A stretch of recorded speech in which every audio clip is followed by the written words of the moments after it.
Hello students. आज के video में हम लोग वृत्त की परिधि तथा क्षेत्रफल निकालने सीखेंगे। ठीक है, उससे पहले हम लोग ये समझते हैं कि आखिर वृत्त होता क्या है। ठीक है, अभी देखते हैं आपका, है ना, वृत्त क्या है। ये देखिए, बीच में एक बिंदु होगा जिसको हम लोग केंद्र कहेंगे। उसके किसी एक केंद्र है ना जी, इस केंद्र के समान दूरी पर क्या होगा, एक बिंदुओं का पथ होगा, है ना। अनेक बिंदु मिलके ये आपका उसका पथ बनाएंगे जो इस प्रकार से घिरा रहेगा। ठीक है, मतलब केंद्र के एक एक बिंदु के समान दूरी पर बिंदुओं का पथ, ठीक है, वो क्या कहलाता है। ये तल, इस तल को क्या बोलेंगे, इसको बोलेंगे वृत्त। ठीक है, इसका क्या नाम होगा, इसका नाम है वृत्त। ठीक है, तो ये वृत्त है। कहने का मतलब बीच में एक बिंदु होगा और इसके समान दूरी पर इस प्रकार से एक घेरा खींचा हुआ रहेगा, है ना। तो इसका नाम क्या होगा, इसका नाम होगा वृत्त। तो हम लोग को इसका क्या करना है, परिधि और क्षेत्रफल निकालने सीखना है। ठीक है, परिधि करने का मतलब ये जो आपका गोल वाला जो रेखा है इसकी लंबाई कितना है उसको बोलेंगे परिधि। और क्षेत्रफल करने का मतलब इसके अंदर में ये जो एरिया है ना, ये कितना जगह घेरा हुआ है उसको बोलेंगे उसका क्षेत्रफल। तो ये हम लोग को सीखना है ना, उसका परिधि और उसका क्षेत्रफल निकालने सीखना है। ठीक है, तो ये जो आपका केंद्र है, केंद्र से इसकी जो परिधि, इसकी जो दूरी है ना, इसका ये कहलाता है, इसको हम लोग आर से दिखाते हैं। ठीक है, आर, वो आर क्या कहलाता है, आर होता है आपका त्रिज्या।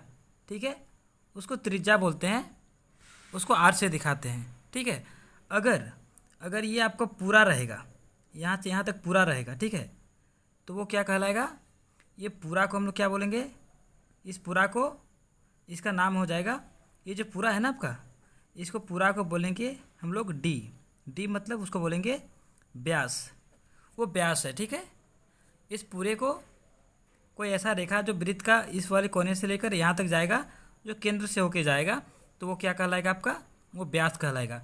और अगर ये आधा रहेगा तो वो क्या कहलाएगा, त्रिज्या कहलाएगा। ठीक है, इतना समझ में आ गया, है ना। केंद्र से यहाँ तक का दूरी को क्या बोलेंगे, परिधि तक का दूरी को, केंद्र से परिधि तक का दूरी आपका त्रिज्या कहलाएगा। और केंद्र से होते हुए दोनों परिधि को अगर मिलाएंगे तो वो वृत्त कहलाएगा। ठीक है, इतना समझ में आ गया। अब फॉर्मूला देखते हैं, आपको दो फॉर्मूला याद रखना है वृत्त की परिधि के लिए। आपका है ना, वृत्त की परिधि के लिए इसका एक फॉर्मूला होता है, वो होता है 2πr। ठीक है, और वृत्त का क्षेत्रफल के लिए आपको एक दूसरा फॉर्मूला याद रखना है, उसका नाम है πr²। ठीक है, ये दो फॉर्मूला आपको याद रखना है, एक है 2πr और दूसरा है πr²। ठीक है, ये r तो आप लोग का इस क्वेश्चन में दिया हुआ रहेगा। ठीक है, अगर ये निकालना है तो 2πr, r आपको दिया रहेगा पाई, तो यहाँ पे पाई आपको नया लग रहा हो सकता है। ठीक है, आपको पाई आपको नया लग रहा है, बोलते हैं पाई का मान क्या होना चाहिए, तो पाई का मान आपको या तो क्वेश्चन में दिया रहेगा, या फिर अगर क्वेश्चन में दिया हुआ नहीं है तो आपको खुद से समझना है कि पाई का मान होगा 22/7। ये आपको याद रखना है, पाई का मान कितना होता है, पाई का मान होता है 22/7। ठीक है, ये आपको याद रखना है ना। तो ये पाई का मान आप याद रखेंगे, और क्वेश्चन में ये आर जो है ये आपका त्रिज्या दिया हुआ रहेगा, या तो व्यास दिया हुआ रहेगा। अगर व्यास दिया हुआ रहेगा तो हम लोग क्या करेंगे, व्यास बराबर क्या होता है, व्यास बराबर क्या होता है, 2 गुना त्रिज्या, सॉरी, ठीक है, 2 गुना त्रिज्या। व्यास बराबर होता है 2 गुना त्रिज्या। तो अगर आपको त्रिज्या निकालना है तो क्या करेंगे, व्यास बटे 2 कर देंगे, है ना। व्यास बटे 2 करेंगे तो त्रिज्या निकल जाएगा। अगर आपको त्रिज्या निकालना है तो आप क्या करेंगे, त्रिज्या बराबर क्या हो जाएगा, ये 2 इधर आ जाएगा, यानी कि व्यास बट्टा 2। तो अगर आपको व्यास दिया हुआ रहेगा तो आप त्रिज्या बट्टा 2 करके निकाल सकते हैं। ठीक है, तो आपको ये दो फॉर्मूला याद रखना है, और अभी तक जो मैंने आपको समझाया किसको व्यास बोलते हैं और किसको त्रिज्या बोलते हैं, इस चीज़ को याद रखना है। ठीक है, और उसके बाद आप इस फॉर्मूला का यूज़ करके आप वृत्त का परिधि और उसका क्षेत्रफल निकाल सकते हैं। ठीक है, एक क्वेश्चन लेते हैं। आप एक क्वेश्चन देखते हैं, आप आपको बहुत सारे क्वेश्चन मिलेंगे। मैं एक क्वेश्चन यहाँ पे आपको बना के दिखाता हूँ, ठीक है। अभी आपको क्या बोलेगा, है ना, 7 सेंटीमीटर त्रिज्या वाले, ठीक, 7 सेंटीमीटर त्रिज्या वाले वृत्त, है ना, वृत्त की परिधि, 7 सेंटीमीटर त्रिज्या वाले वृत्त की परिधि तथा क्षेत्रफल ज्ञात करें।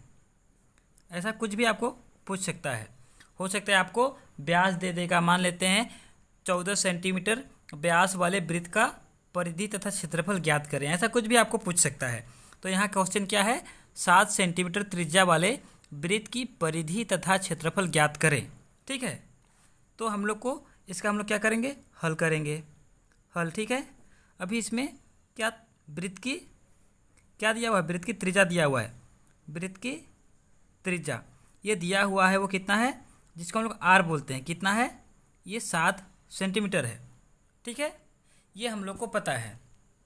अब हम लोग को पता है तो हम लोग को क्या पूछ रहा है, परिधि और क्षेत्रफल पूछ रहा है। तो परिधि निकालते हैं, इसीलिए हम लोग को क्या निकालना है, वृत्त की परिधि, है ना, वृत्त की परिधि, वृत्त की परिधि। हम लोग फॉर्मूला जानते हैं, वृत्त की परिधि क्या होता है, 2πr, ठीक है। 2 रहेगा, पाई का वैल्यू हम लोग जानते हैं क्या होता है, 22/7, और r 7 दिया हुआ है, तो 7 को यहाँ रहने देंगे। अभी इसको हम लोग काटेंगे, क्या होगा, 7 का 7, 7 का 7, 22 और 2 गुना होगा, क्या होगा, 44, ये सेंटीमीटर, ये सेंटीमीटर में रहेगा तो ये भी सेंटीमीटर में आएगा, अगर ये मीटर में है तो ये भी मीटर में आएगा, ठीक है। तो हम लोग का आर जो है सेंटीमीटर में दिया था, तो जो आपका परिधि निकला ये आपका 44 सेंटीमीटर, ये आपका एक आंसर हो गया, ठीक है। तथा आपको क्षेत्रफल भी निकालने बोला है, तथा वृत्त का, है ना, तथा वृत्त का क्षेत्रफल, हम लोग इसका भी फॉर्मूला जानते हैं। वृत्त का क्षेत्रफल क्या होता है, वृत्त का क्षेत्रफल होता है πr², ठीक है।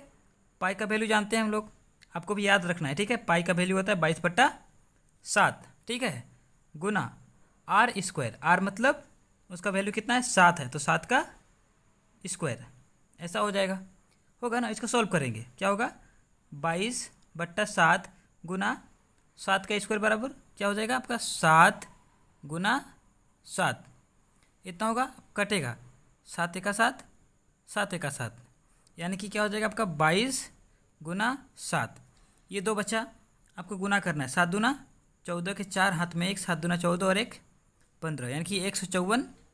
अब ये क्षेत्रफल है तो ये क्या हो जाएगा आपका, सेंटीमीटर स्क्वायर, ये आपका दूसरा आंसर हो जाएगा, ठीक है।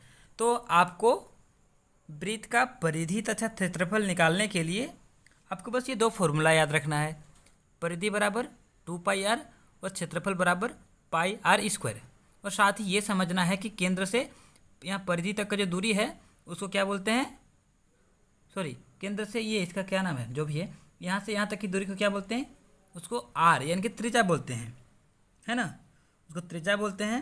पूरा रहेगा तो व्यास बोलेंगे, अगर व्यास दिया हुआ रहेगा तो उसको 2 भाग करके हम लोग त्रिज्या निकाल सकते हैं। इस प्रकार से जो मैंने आपको समझाया, आपको इतना याद रखना है, ठीक है। अगर आप इतना याद रखेंगे तो आपको वृत्त का परिधि तथा क्षेत्रफल निकालने में कोई दिक्कत नहीं आएगा, ठीक है।